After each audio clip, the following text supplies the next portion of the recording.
Hi, fellow psychos. Welcome back. Today we're going to talk about season 1, episode 9 of our favorite show, Psych. Thank you for tuning in again. Please let us know if you have any questions about this episode. Remember to share it with your friends if you have anybody that you think might be interested in. The bigger we get, the more questions and interactions we'll get. So that's what we're hoping for. Yes, we are. We love hearing from you guys. All right, so we're so excited because I don't know about you, Matt, but I keep seeing on social media picture after picture after picture of actual filming of Psych the Movie 3, This Is Gus. And I am really excited Maggie Lawson is posting and Tim is posting. This is very exciting. And, Kirsten? Yes. No, I do. I think so. I saw some of them, and I saw some of the text on some of them.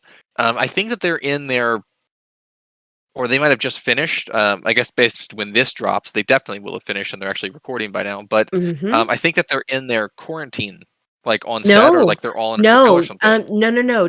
Tim is still in his quarantine, but the rest of them have already started filming. I have seen because I saw Maggie's Lawson thing outside of Tim's apartment or something, or his hotel. Yes, so he's still in quarantine. The rest of them are already filming, and so they've had pictures of the three girls, Maggie Lawson, the chief, and Gus's soon-to-be wife. She's Julie Hill's real wife, and his soon-to-be, Gus's soon-to-be wife, all in the car together, and they are filming. They are full-on filming now. It's very exciting. It's cool to see that they're excited about it too. Yes, I just love this cast. I mean, they're excited to get back into it and start filming it. I'm really curious to see how Tim is going to do in with having like more time to recover and whatnot. I'm very curious to see how he's going to do. So, yeah, me too. Yeah. I and the hope always there is that he just keeps getting better, So shout out to him because it's amazing the recovery he's had so far. So also a shout out to the official Psych Fanatics at Facebook group. So many of our listeners come from that group. We're so thankful to be a part of that group too. Great group on Facebook. So if you haven't checked it out yet, you should. I also have a question or an answer to my own question from last episode. Last episode was episode 8, Sean versus the Red Phantom, and that episode had a guest star with George Takei. In that episode, I actually posed my own question about how he even got involved, and I don't know. I guess I think it was also about whether like the blueberry thing was something that he came up with, or that they made up, or if it's based at all in reality. And I did a little Googling, and I did actually find a article or an interview from 2007 about this exact thing. Oh, cool. Love that. It was on wetbin.com is where the interview was. And so here's some of the stuff that I found. So the interviewer, Andrea La Rosa, said, so how did the producers of Psych pitch that role to you? Were you the first person they asked? Did they write the role with you in mind? And George said, yes, they specifically pitched the role to me. Apparently they're big Trekkies, which is kind of cool. It takes a real great sense of humor to spoof yourself in that manner. George responded, oh, no. You see, I was playing a character who just so happened to be named George Takei, but I wasn't playing myself. I actually based him on one of my former co-stars, which I'm assuming is a jab at somebody in particular. William Shatner? Yep. Okay. I'm not a big Trekkie, but I've heard of that before. AL, the Andrea, the interviewer, then laughs. Really, I can't imagine who. And then George responded, arrogant, self-absorbed, pompous, not ringing a bell. Are you sure? But then George said, but there was one thing about myself in the character. I do love blueberries. So I thought that was pretty cool. He did actually have a few more things to say about Psych throughout the interview. He said, namely, that stars James Roday and Dule Hill were polar opposites of their on-screen characters. James said that George was a real actor because as soon as the camera started rolling, he's very introspective and serious. Or, I'm sorry, stopped rolling. He's very introspective and serious. Subdued, who is very focused on his work. Where Sean communicates with a lot of gestures and is very extroverted and chatty. James is quiet and thoughtful. So that's a big thing. And then as far as Dule Hill, George had always been a big fan of the West Wing. So he was interested in that character and interested in talking to Dule Hill as well. Also, Dule Hill can tap dance. So this is back in season 1. So I think this right here, before, like, without actually talking or doing any farther, is evidence that might have been something that they didn't even plan for Gus. That's just something that Dule brought to the character and they incorporated in, which is pretty cool. I'm curious what else they did that with. I wonder if Dule Hill is just really good with area codes or, the names of local newspapers. That's interesting. Interesting. So if we ever get the honor of interviewing him, it's a good question. You got to figure out what he brought to Psych or what he brought to Gus. Maybe we'll have to get on Twitter again and figure out if he'll answer us. We'll see. We'll see. Yeah, I thought that was cool. I answered my own question. Awesome. And it was actually pretty cool that George apparently had a good time doing it and meeting everybody. And yeah. Yeah. Very cool. I love that you found that. That's awesome. That's awesome. So I hope that we'll bring some more answers like that in the future for stuff. So if you guys have any questions, make sure you ask. We'll do our best to find what answers we can. Mm-hmm. So Matt, are you ready to dive into episode 9? Yeah, let's do it. All right. Let's start with the episode stats here. Yeah. This episode is titled Forget Me Not. It originally aired on January 19th, 2007. It was written by Steve Franks, Leigh Goldberg, and William Rapkin, and it was directed by Mel Damsky. Leigh Goldberg, who helped write this episode, has a huge list of writing credits. It even includes a novel, which he did under a different name. He also wrote 3 episodes of one of our other favorite USA shows, Monk, which was kind of awesome. He wrote 26 episodes of Diagnosis Murder. He wrote way back in the 80s, Spencer for Hire, which you won't recognize, Matt, but I remember clearly from when I was a kid. And he wrote some episodes of Baywatch in the 90s, Sliders, The Glades, and even 5 episodes of one of my favorite Hallmark mystery series, Mystery 101 with Jill Wagner and Christopher Polaha. So he's written a lot of cool stuff. Mel Damsky, we've talked about him before. He's directed 23 episodes of the show, along with many more USA shows, Scorpion, Las Vegas, Charmed, Boston Legal, and many more. There were tons of credits for him. So the Spelling Bee was the first one of Psych that he did, which was episode 2. Okay. Yeah. So I knew we had talked about him before, but yeah, I know his name seemed familiar. I did do some lookup. Yes. So yeah, a lot of great credits to these guys. Yes, actually, I looked farther into it because when I was checking out the writers, Leigh Goldberg and William Rapkin, I did notice that in their IMDb pages, they have very exactly the same. And it turns out they actually they were partners. They went to school together back at UCLA. And for 20 years, they were partners on all their projects.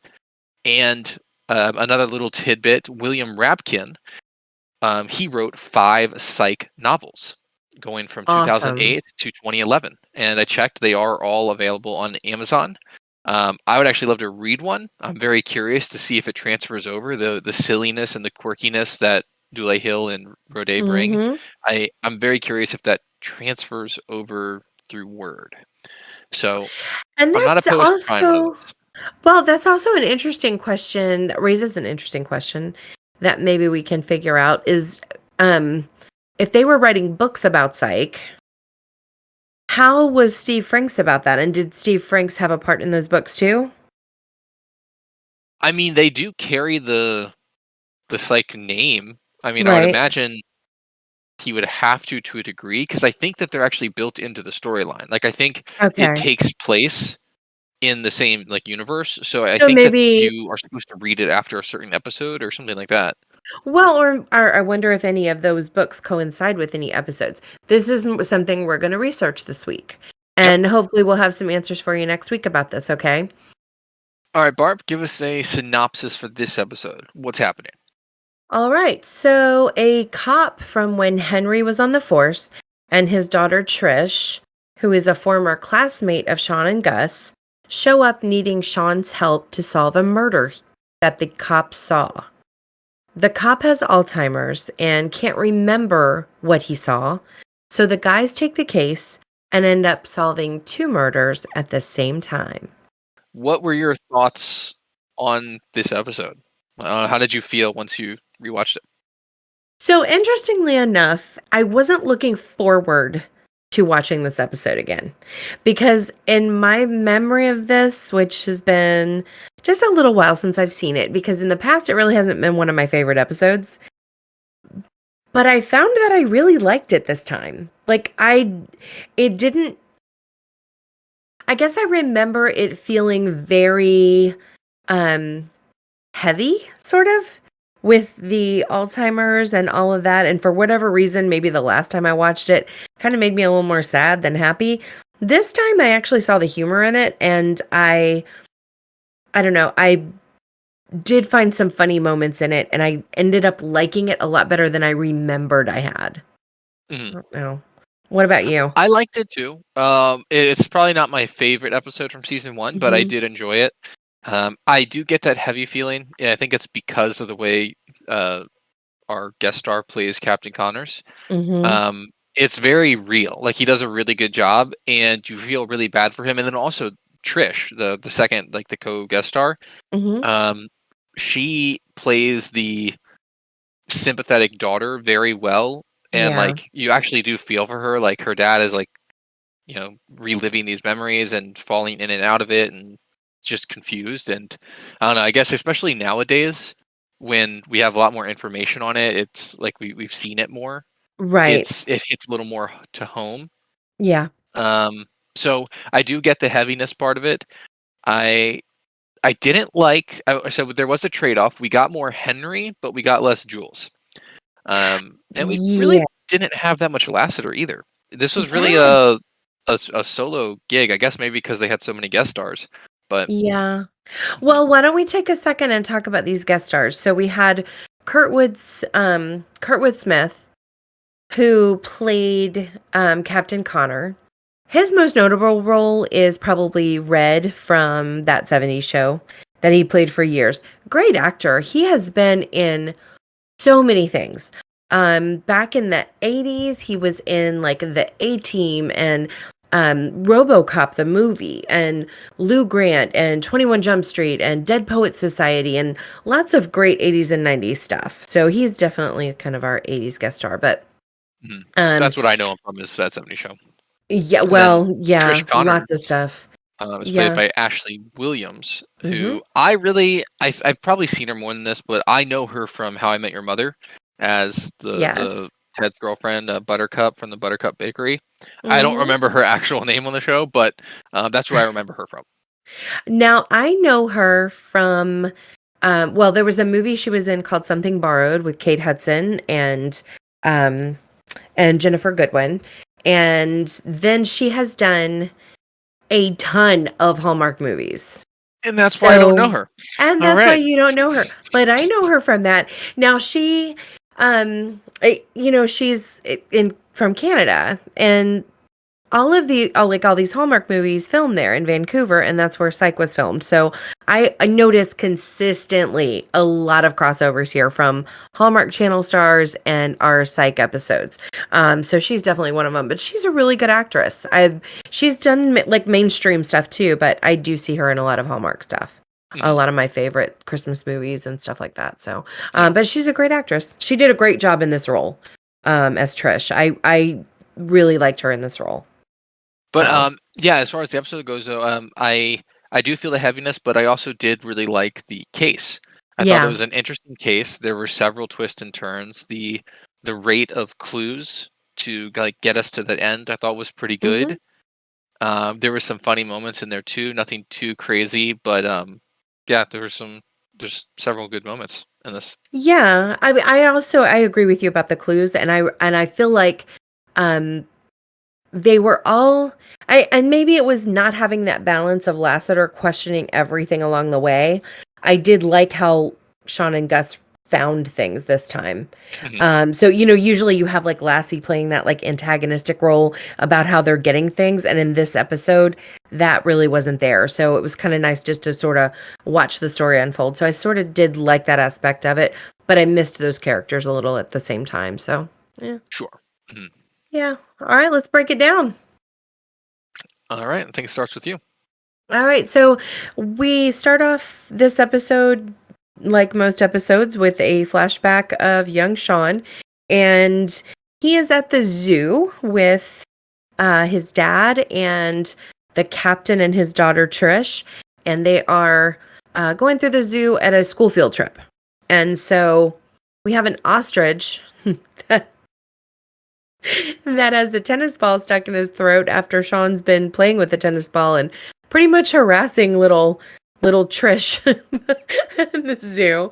He had some good zingers. Yeah, he had some good ones. He had some good comebacks. Like they're just walking through the zoo. They have the zoo instructor like naming things like, and here we come across the primates. And Sean's like, hey Trish, we're coming across your family. Like, he had some good zingers. And you notice that he's been like bouncing this tennis ball the whole time. With the ball. Right. Yeah. Like he has the tennis ball. We see him with it. And then he goes over and talks to the teacher, and he's like, "Hey, I think the ostrich is choking on something." And and I love this scene because this scene right here goes into the next part of it, which is when it has Henry walking Sean back to the school bus, and it was really great because Henry's disciplining Sean because he almost killed the ostrich with a tennis ball, and then Henry's thing is, the thing could have died, and the zoo would have made me pay for it. I like when he went, how much does an ostrich even cost?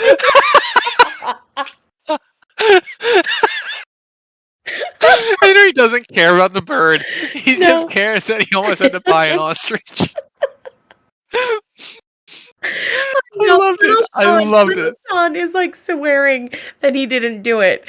And I kind of was irritated that Henry didn't believe him at all. Young Sean actually did a really good job acting because it was very sincere. Yeah. But oh god, that was such a perfect Henry moment. They really nailed down Henry real quick, and Corbin nailed it down too. Yeah. The way they mixed the character and his acting together just perfectly. It just came together. I think by episode like 1 or 2, like he was on point. Yeah. Well, you know what? He's a really good actor. I think a lot better than what he gets credit for. I mean, I think I always think he's very good in anything he does. So, yeah. But the captain is quick to say, I believe him. I believe Sean. I believe that he didn't do it. And, Henry is like, you raise your kid, I'll raise mine, but I didn't like that Henry didn't believe Sean there, but the captain did, which sets up the next scene perfectly because Sean remembers that in that moment, the captain believed him. He knew he was telling the truth. So we fast forward now. And that's a good point. I didn't even think about that. Wow, you didn't get the reciprocity there? Went right over my head. That was reciprocity at its finest. Yeah, Sean was accused of lying, and the captain believed him. Right. And now people think the captain's lying, and Sean believes him. See? You missed that. Wow, that's amazing. But, that's why I'm here. That's why I'm here, Matt, is to bring in the emotional side. Things that I missed, you got to catch me up on. Yeah, well, you catch me up on a lot too. So now we're at the psych office, and we see that Sean is looking out the window, and he sees grown-up Trish and her dad outside. I don't know about you, Matt, but I was cracking up when they're looking out the window, they're arguing. Trish and her dad are arguing, and Sean is like telling Gus, "I need to see what they're saying." And Gus says, "How are you going to do that?" He goes, "I'm going to read lips." Sean goes, "Shh, be quiet." like, it has to be quiet for him to read the lips. He can. It made me laugh so hard that he told it. It's kind of like one of those moments when you're driving and you can't figure out where you're going and cut the radio off. Like you need silence to focus, but it just really, it kind of got me. And he does his girl voice where he talks about how Dad, Father, I want to leave. I need to leave you. I'm gonna go be with Sean now. And yeah, it's their silly little banter between them where they both are planning on hitting on the same girl, so they're talking each other up. It's fantastic. I love that. Or then Gus is like I want to know. Gus is talking for her, saying, "I want to go be with Gus," and his abs like Bruce Lee. And Sean stops him, and he's like, "Dude, it's got to be at least like believably real if we're gonna do this." Like he broke some rule. But there was one Sean's thing. just wishing he had abs like that. Yeah. But I did think that this opened up a cool scene here. So, like, they had their confrontational moment where they were like, they both think she's attractive and they both want to hit on her. And then as soon as they realize that, as soon as they see that she's coming in now and they're not just talking outside anymore, they both go and act casual and they get in their positions to act casual. Mm-hmm. And Sean is facing away from the door. And when he hears her comes in, right when she starts to talk, he like cuts her off and like raises his hand up. And he has like a vision so that he can impress her. And I thought the cool thing here was that Gus, even though they both are like essentially vying for her attention or trying to like seduce her at this point, Gus still like backs up Sean and lets him have the spotlight because she starts to talk again and Gus like raises his hand like, oh no, like let him speak, let him finish. And he knows what's about to happen. He knows that he's gonna try and like impress her by being psychic. And I thought that was cool how even in that like competitive place, Gus still had Sean's back for like this little thing to maintain cover. Do you think though, because that is an interesting perspective, but do you think that he partially did it because he thought that she was coming in to hire them? Because it's no good. Like if he doesn't let Sean do the psychic thing, then maybe you know what I mean? It's like her believing that he's psychic isn't solely based on like this. I mean, like yeah, but if he didn't doing do this, something she to try still to would do it. I know, but if he's doing something, I don't know. Maybe that was a part of it. I don't know, but I do like where you're going though with them having. I felt like it was Gus's like professionalism and his like friendship. Like he was like, my job is to help sell this. Yeah. And even if it means that, Sean gets to, look good in this moment, I'll get him later. But I just thought that was really cool. I thought that was an interesting way to further sell it. Yeah, it was a good it was a good scene. But we're about almost 5 minutes in now, and we quickly find out that Brett Connors has some memory issues. He's a little bit disheveled. He's got sticky notes all over his little attaché, and we find out that he has Alzheimer's, and he solves, or he said he solved a murder, but he can't quite get there. And like everybody can see it. Sean can see what's happening, and he sees some of his notes and kind of puts together that he's here to report a crime. He just doesn't know what it is. Right. He cannot remember anything. I like the way that they had Sean look on a less obvious place because it was on his sleeve. Yeah. And I thought that was kind of cool because he did have those Post-it notes all over his briefcase and stuff, but that's not where he got the information. And I kind of liked that they didn't make it that obvious, Yeah. So I mean, I did think that's cool.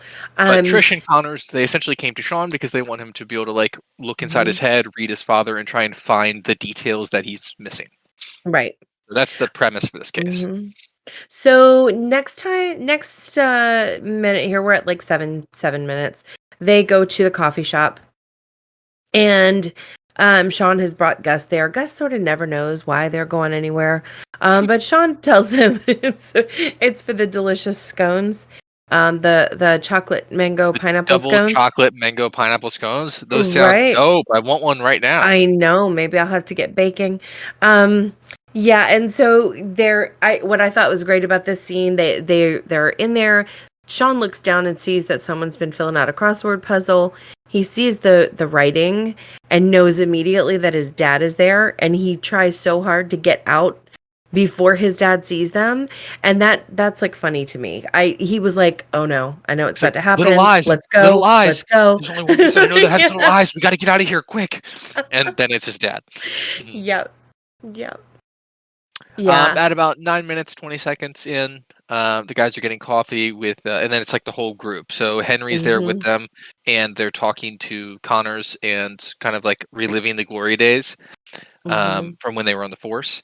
And one of the notes on Brett's bag, or I'm sorry, well, I guess Brett Connors. So yeah, Connors. One of the notes on his bag is about a missing persons like photo that Sean can see from this table on a nearby pole. And he mentions like, is this your normal table that you go to every time you come here?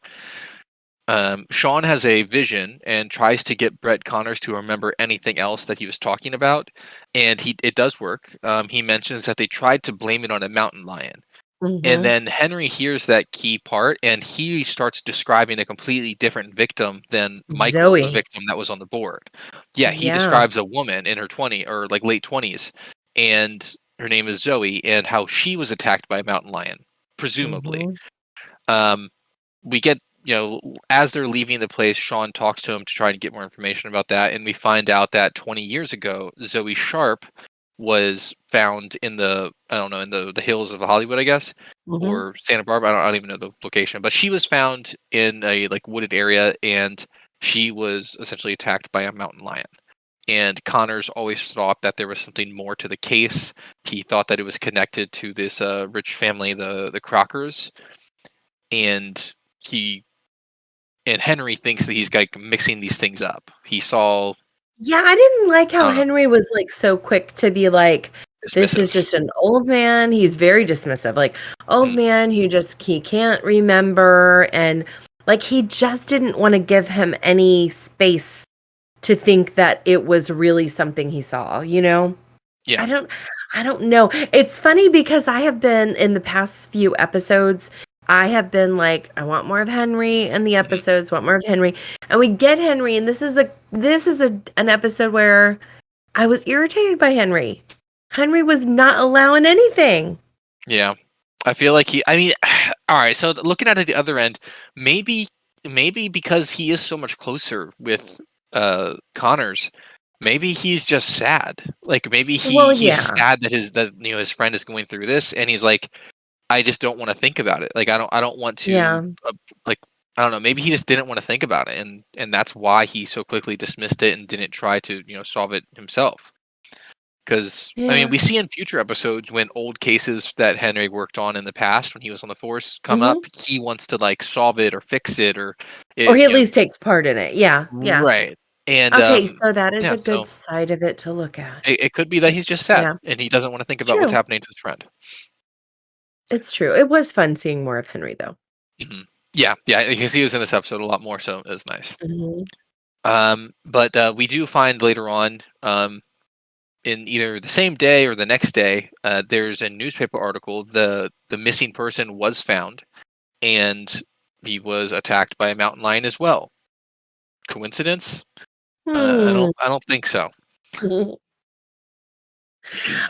We go back now to the we have office. the same scene, Yeah, so we go back now to the office, and Sean and Gus are there with Trish, and this is another time where, okay, so now it's kind of the reverse, where now Sean wants to give Gus the space to, like, show Trish how great he is. Yeah.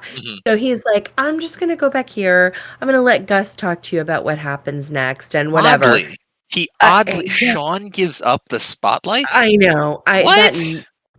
Do we see that often? No. Immediately know something's up. Something's weird. Yeah.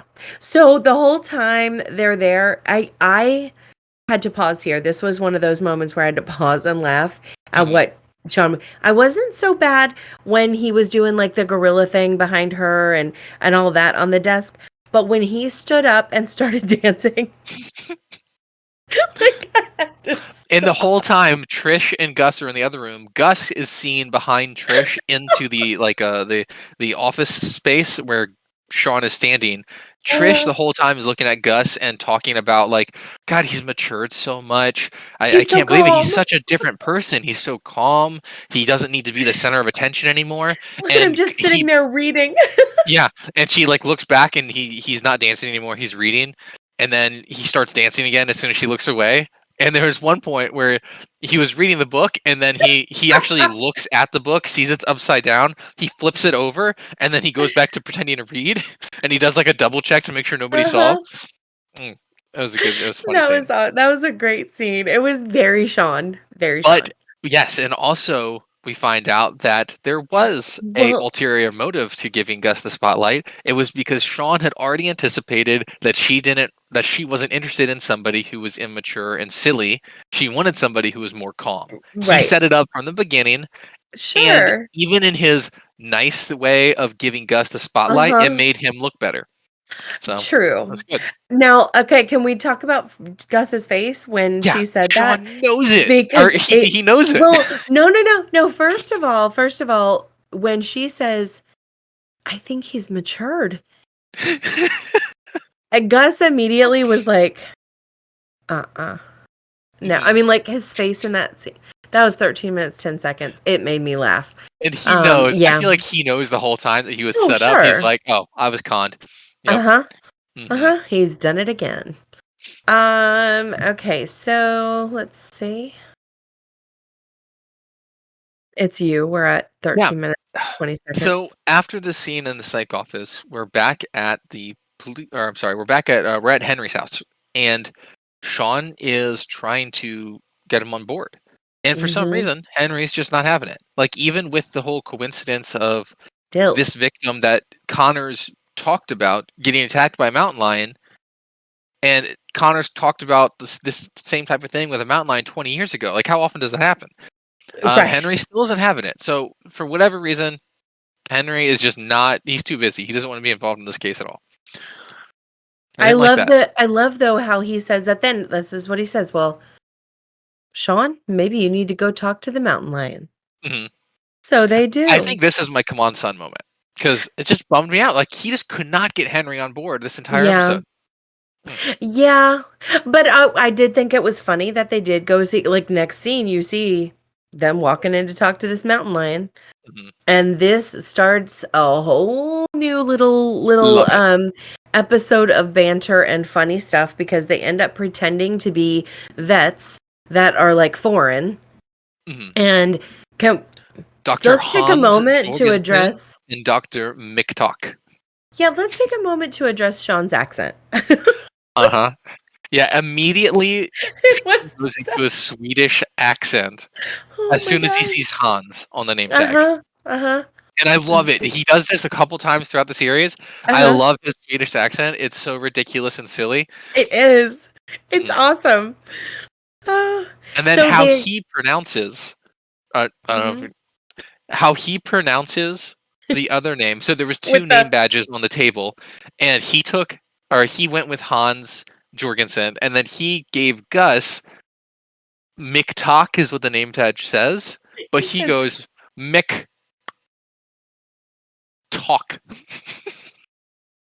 I don't know if they heard all. I don't know, but I couldn't hear from you just now. You might want to say that again. Oh, he does the tongue clicking. Mick. Like talk. Yeah, you can't really. It doesn't pick up well on the mic, but he does like the silly tongue clicking. And then when he told the girl, because she tried to say it the same way, and he told her that he had just offended him. Yeah, he did the incorrect the talking noise. Oh, that's awesome. Yeah, so he said an obscenity in his language. And so then she gets a phone call, and they're asking for someone to help deliver a warthog. There's Oh a yeah. warthog giving birth, and he makes Gus do it. And Yeah, then so Gus, yeah, she asks if Gus can do it, and Sean is like, "Well, let me ask him and see if he's interested in performing the procedure." And then they have this absurd talk of animal making language. like whoo whoo, like they have like this pigeon. Gus is I'm doing pigeon calling it noises, animal language. animal language. Yes, different types of animals, not the same animal. Right. Makes Animal absolutely language no sense. exchange. Yeah. And it ends with and Gus's Oh. face is just saying, "Please don't, please don't, please don't, no, no, no, And no, then don't do it." And he's like, and he then would be happy to. Yeah, then and he it does it, and Gus runs out of the place and throws up in the trash can. and this is again where Gus is just so committed to Psych that he does it. He could have just said he could have dropped the bit and just left and be like, "Nope, I'm not doing this. I'm out." But no, he goes ahead. He tries to assist with delivering it, and yeah, he runs out and throws up. It was That was awesome. a good one. He's That was a good scene. he is Gus has the weakest stomach for stuff. And Sean is always putting him in the situations where it's I don't know, it's gonna get him sick. It's funny to me. Oh, okay. So now I guess we're at about 20 minutes in and they go investigate the trail. Oh wait, let me see. I have some before that. What do you have? So after that, or I guess in the middle of that scene, maybe, um, one key part that we do need to know is that when they were talking to this animal lady before that whole animal sound and the craziness, Yeah. they did find out that the woman said that it's not normal for this mountain lion to be a man eater because they have the mountain lion that attacked the body or that supposedly killed him, and they said that it was severely malnourished, and that's the reason why it attacked humans because normally mountain lions are afraid of humans. Mm-hmm. And she said that she doesn't know why it was so malnourished because the weather and like the animals and the foliage like it's all been balanced, so there should be no reason why this one was malnourished. They were Mm-hmm. confused. So it is key to know that this animal doctor or not I don't know, a park Vet. lady, sure, Mm-hmm. whatever she was, she said that it didn't make sense for it to be malnourished. Hmm. But yeah, then we move on to about the 20-minute mark. All right, so they go to actually investigate the trail. Yeah. So yeah, they go to investigate the trail, and it's got this one's another funny scene because as they approach it, Gus like points out that there's like this rope across with a trail closed sign on it, Mm-hmm. and he's like, "We're not gonna be able to get in there, like the trail's closed." And Sean's like, "You know what? I Wait. think you know what? I might have a plan. It's a little nuts, so just stay with me." And then he just goes and steps over the rope, and he's like, "Dude, I did it!" And then he does the Heisman pose, It was which I thought so was funny. sarcastic. I Yeah. loved it. I loved it. It was so sarcastic. Hmm. Yeah, Um, they killed it. so now they're walking on the trail. They walk on the trail, and I love this part. Sean actually finds the mountain lion track. Hmm. And as he's looking, he's like, black lab, lizard, like he's pointing out all these little tracks, right? And so he finally finds the one where of the mountain lion. And he says, "Yeah, this is the scene." And the way that they both like crouched down and started like moving like cats was so cute. It was funny. I love it. But I then the like that park ranger finds Sean him. was claiming to be he claimed to have tracking skills Uh-huh. because he worked at an Indian casino for like 2 months, and he's like, "I worked with Native Americans for like 2 months," and Sean's like, and Gus is like, "You mean at the casino? That doesn't mean anything, Sean." And then he starts like pointing out all these random like tracks on the ground. He's like, Uh-huh. "Flamingo? That's a lizard." And Gus is like, Black "Now you're lab. just making stuff up." Oh, it's so Hmm. funny. So then the park ranger finds them. We're at what, 22 minutes, Matt? Yes, yeah. So they're stumbling through the woods. The park ranger finds them on a closed trail, and that's where Sean has the idea to say that they've been lost in the woods for a couple days. And even though not, there's no signs of distress on their body or their clothing or Mm-hmm. anything.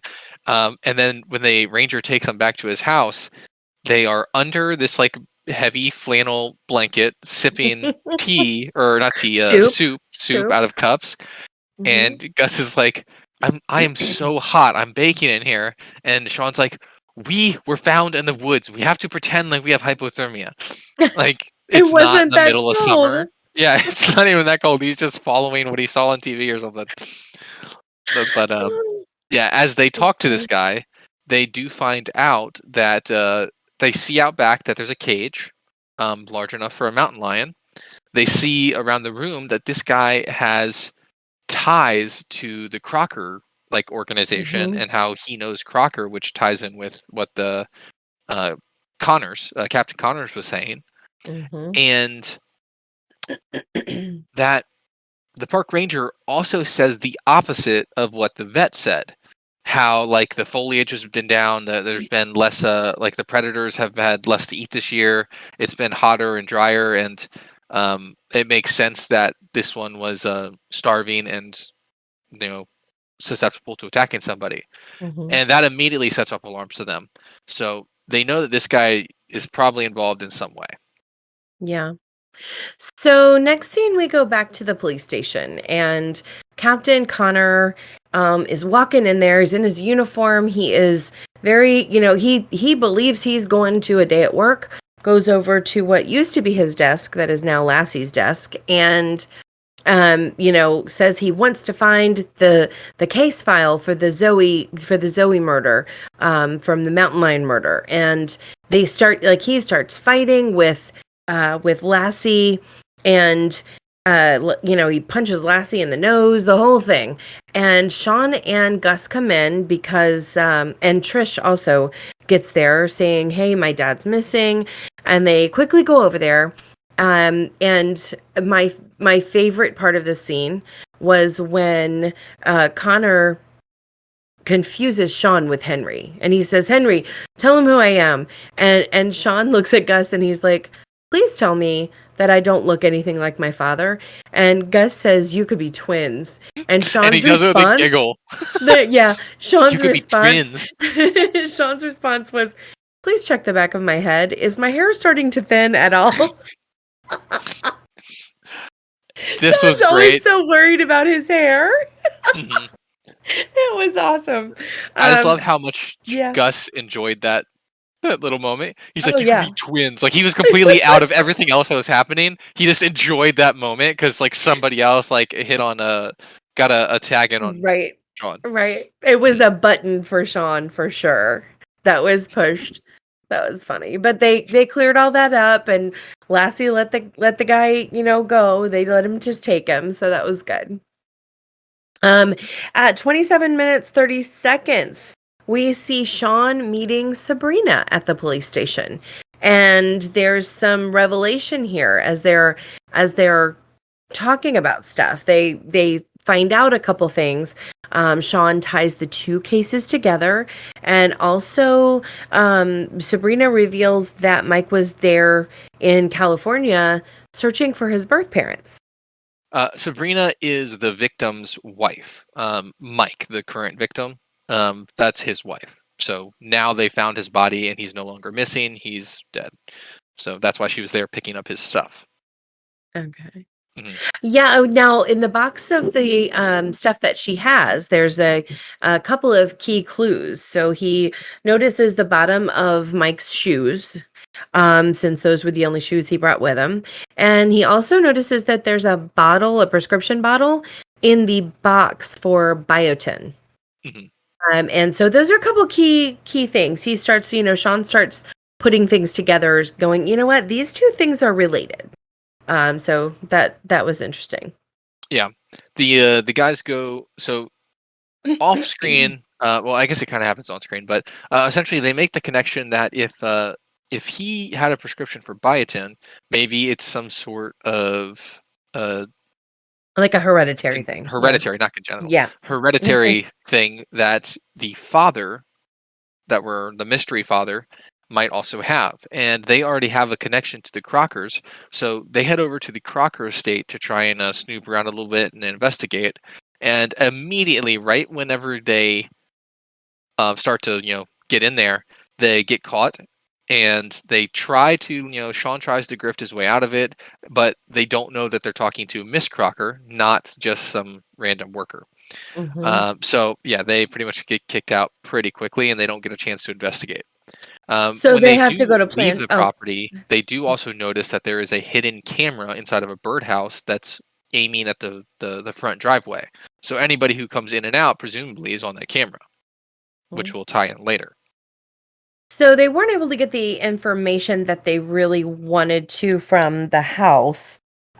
So they had to go to plan B. And, Gus with his pharmaceutical knowledge kicked in. And this is, Gus is always trying to save the day. And he does a great job most of the time. So they're in the pharmacy and trying to get some information from the pharmacist about when the last prescription was picked up for Mr. Crocker, to see if he also took the biotin. Sean goes into this crazy. What was he even doing? I was confused by what his goal was. Me too. Yeah, he looked almost like he was like a heroin addict or something. Like Right. he had the shakes, he was being biotin cold. would not do that to you. Right, like it makes no sense at all.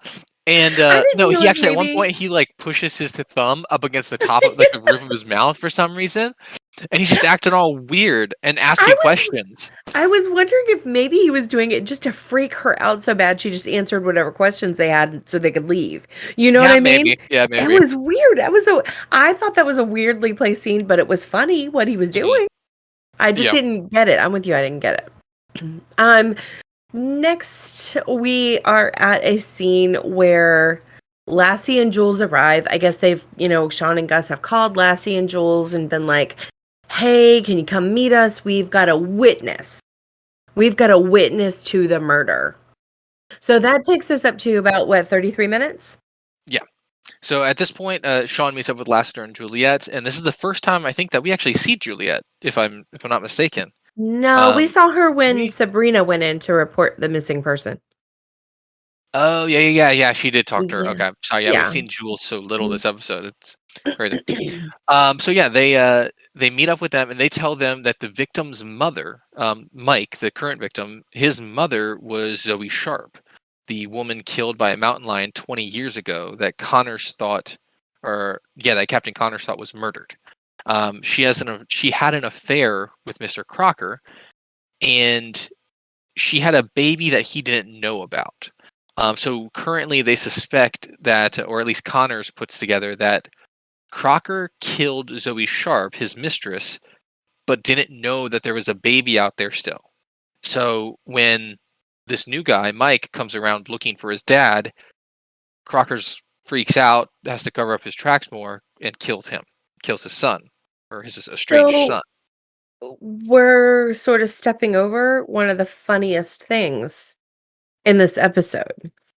And it's because when they meet up and they've told Lassie and Jules that they have a witness to the murder. And the witness is Mike in the poster. Oh, the poster Mike? Yeah. And yes, and so they're talking to the poster and I guess Sean's, deal here is that he's being Mike through the poster and he's hearing the poster talk to him. But this goes on to do several other funny things throughout this time. So first of all, at first Lassie looks at him like he's crazy when he says Mike is the witness and the witness is the poster. And then at the end of that little scene, Lassie goes and talks to the poster. He's like, tell us something about your mother or something like that. And he goes, he's talking to the poster and Sean said something about it. He's like, you're talking to the poster? It was so funny because he bought into it without even catching himself. So, and then as they leave that area, Sean grabs the poster and folds it up and puts it in his pocket. Mm-hmm. Brings it with him, yeah. Exactly. So funny. So now they leave here and they're going to the Crockers' home. They notice that Captain Connor is getting, he gets mad. He's mad. He wants to leave. And he gets in his car. He says, "Not this time, not again, not again." And so they all think, "Wait a minute, we got to follow him. What would he do?" And they know right away he's headed over to the Crockers' home. So Sean grabs the poster off the wall, folds it up, puts it in his pocket, and they all follow Captain Connor. Mm-hmm. Yeah, the next scene where we have Connor's pulling up to the estate for the Crockers' estate, and they're having this party outside. This it's a nice thing. They have like an orchestra out there and everything. And Connors confronts Crocker like right in the middle of the party, and he says like, we're here to arrest you for the murder of Zoe Sharp and for the murder of Mike, and I can't remember his last name. He pretty much just like blows it off, like he doesn't put any stock in it, and he offers him to have like a drink. And that's when Lassiter and Jules and Sean and Gus come up, and Connors kind of takes off at this point because he thinks that they're chasing him. And one thing I did notice that I thought was pretty cool is it changes from this fancy like soothing music to this like this fast-paced music. But if you look in the background, it's the orchestra playing. So like you can see them speed up when they're playing the violins and whatnot. And I thought that was just a cool thing that they did, because I don't know. I'm curious if that was like they saw something happening and they just kicked in and started like speeding up playing just for the heck of it. Oh, I'm sure it was planned. Yeah. Yeah, that had to have been planned, because you have an orchestra there. You're going to utilize it. I mean, right. Oh, like, yeah, like they're at the party, okay, and the party does it. Yeah. So I don't know, I thought that was a weird little thing that I saw. They started speeding up when the music that we heard started playing, speeding up. So yeah, I thought that was interesting. So they follow Connors into the greenhouse, and as he has gone in there, he's knocked over a bag of like soil that's like sort of mossy looking, and then he goes and hides. Well, Sean finds him, and when he's looking at him curled up under this bench. And Connors is like, "Shh, don't say I'm under here." And he's like, "Okay." Well, all of a sudden, his mind goes back to the shoes that he saw at the station, and they were Mike's shoes. So he knows that the victim, Mike, had the same stuff in his shoes that are on Connor's shoes right now. So he immediately makes that connection. And then he acts like he's hearing something. And he's like, "What? Wait, you're all muffled. You're all muffled." And he takes the poster out of his pocket and unfolds it and acts like, once again, that Mike is telling him something through this poster. And so he goes in and solves the case.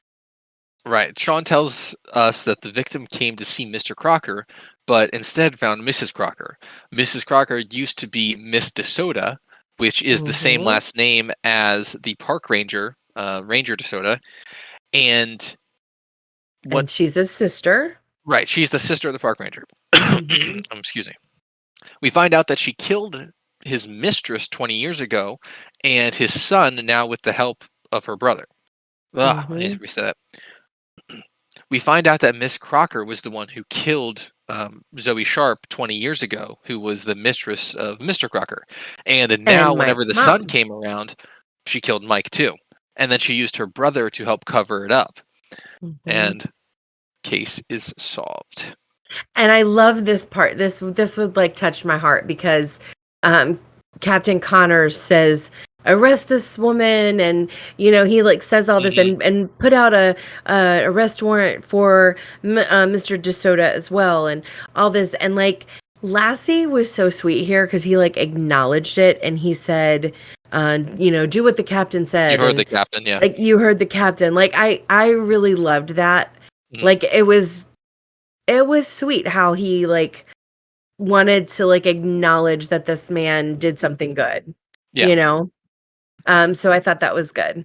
And can I just say also, then we go to the scene with Henry and the captain sitting at the table at the coffee shop again, and we have Henry's first crazy shirt that we will see here. Yes! I missed it. Oh my god, I missed it. It was pink with the flowers all over it, and it was like, yes, finally Henry's wearing his shirts. I love it, because up till now he's been in like polo shirts or like a plain shirt, and I'm like, when are they going to start this? When are they going to start this? And this was the episode. So, yeah. Wow, I can't believe I missed this crazy shirt.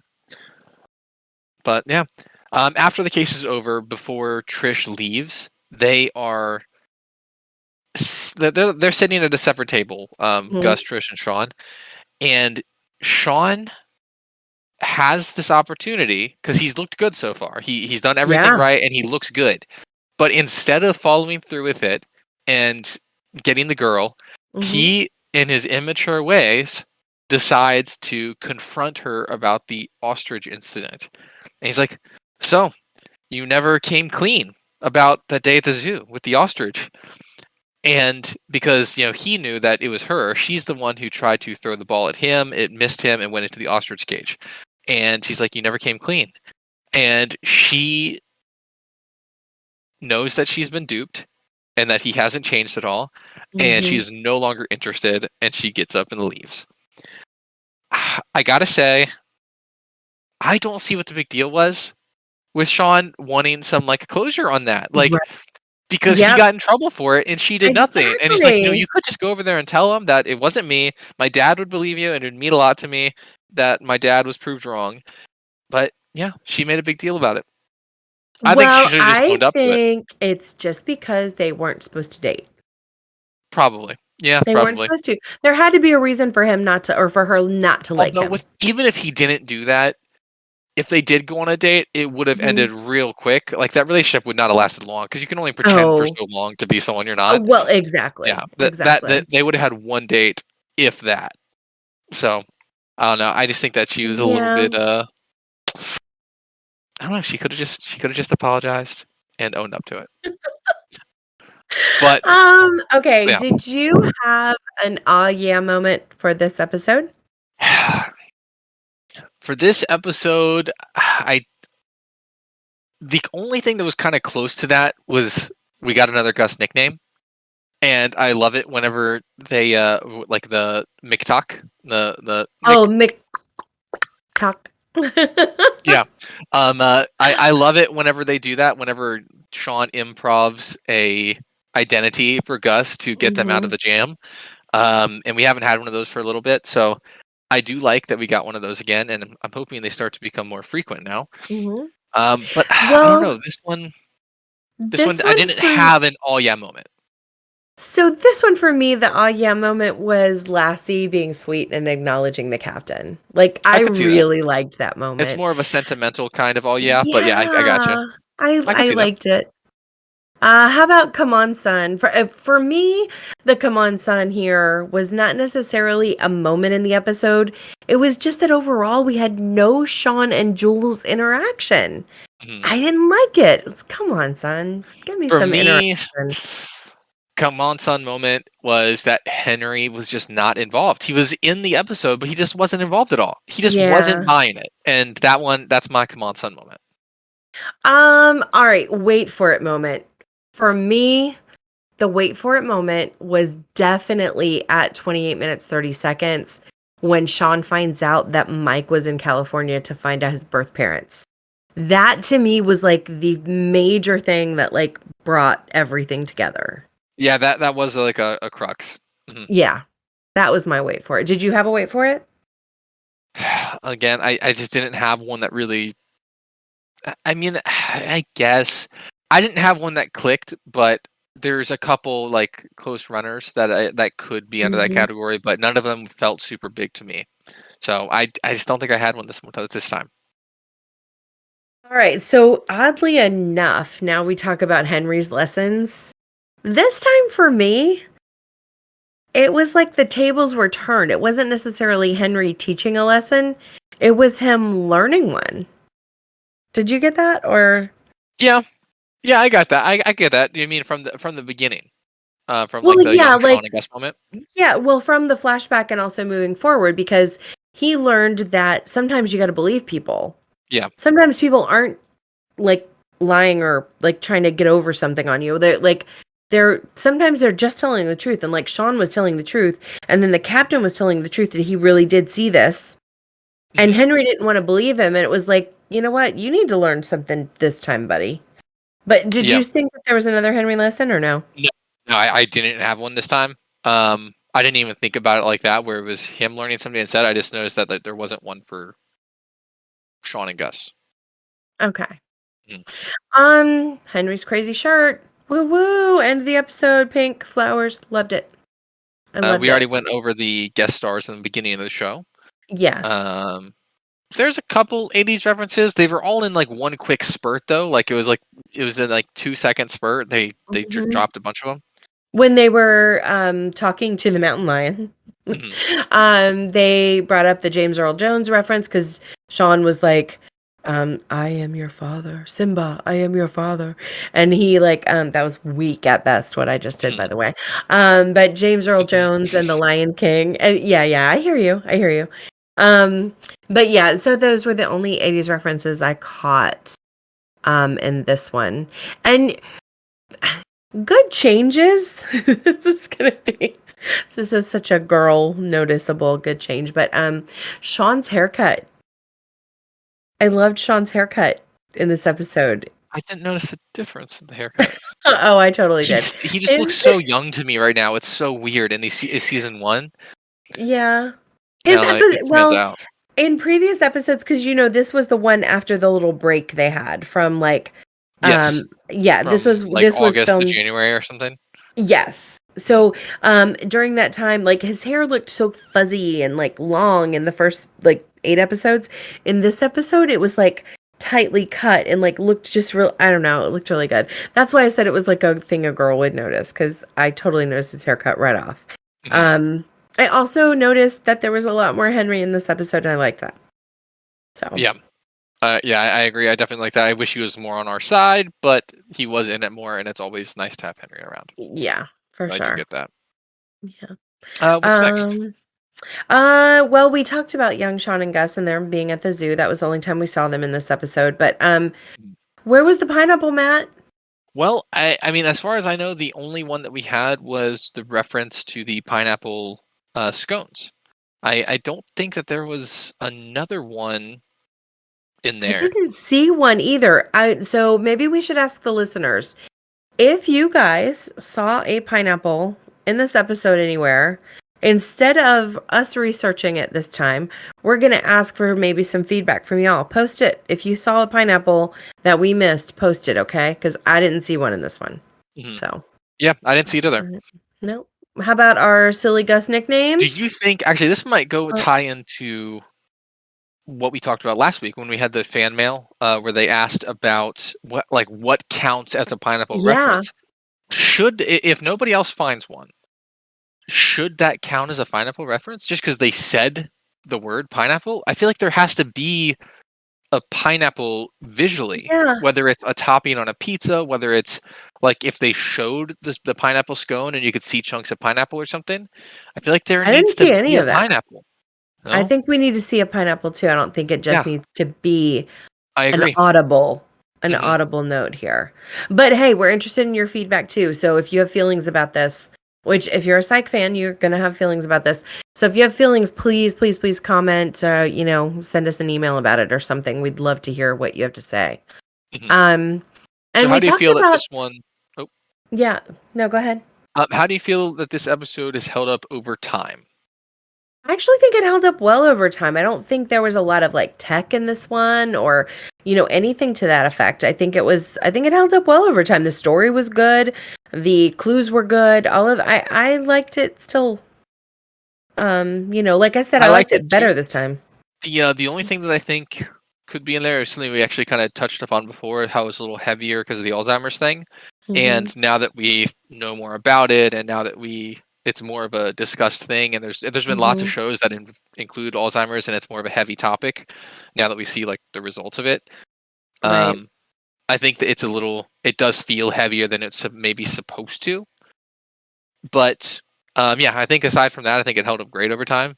Mystery was good, the conclusion was good, all the acting and stuff was great. So yeah, I would agree. Food mentions this time we have the double chocolate pineapple mango scones. And also the soup, when they were eating the soup. And Sean says, a soup, maybe a chowder, and the crackers and the whole thing. But yeah, that's my only food mentions. That's an interesting thing. If anybody, decided to maybe make some of these double chocolate mango pineapple scones, send us pictures. And we will Yes. definitely post them on the page if or just post them in the group chat. Mhm. Yeah, we'd love it if somebody has some pineapple creations. Post them. Let us see. Yeah, definitely. There was one thing that we did get, and we got some fan mail in over the last Yay! few days. This one is from Glenn in Colorado, and this one he doesn't have a question in it. He's more of just like emailing in for the show. Hey guys, glad I found this podcast. I always wanted to start a good podcast from the beginning. Well, I suppose third episode is close enough. You have great chemistry on mic, and I don't know if you guys have done podcasting in the past, but it sounds like you're both experienced enough to be good at it. I've been looking for an excuse to rewatch Psych, and it looks like I found it. That Thank is you, Glenn. so We appreciate awesome. the emailing in. That is so awesome, Glenn. Thank you so much for taking the time to email us. We're so excited to get any feedback from you guys, and that means good or bad feedback. So thank you again for those really kind words. And if any of you have feedback with us that's not as positive, that something we could be doing a little differently, something you'd like to see or hear rather on the show, let us know. We're open to any feedback that you have. So we love that you guys are starting to be more interactive with us, and we just appreciate that so much. Send us your emails. We look forward to reading them. Yeah, that's about the Mhm. episode of the show or the episode of the podcast. If you Yes. didn't like the episode that we reviewed, if you Hmm. didn't like the something or the way that we analyze it, or maybe you didn't like one of our theories, let us know. Hmm. We love talking psych theories all the time. Yeah. Or if you That's have why we another started the show, theory, is because we talk about the show all the time. So we wanted to yes. interact.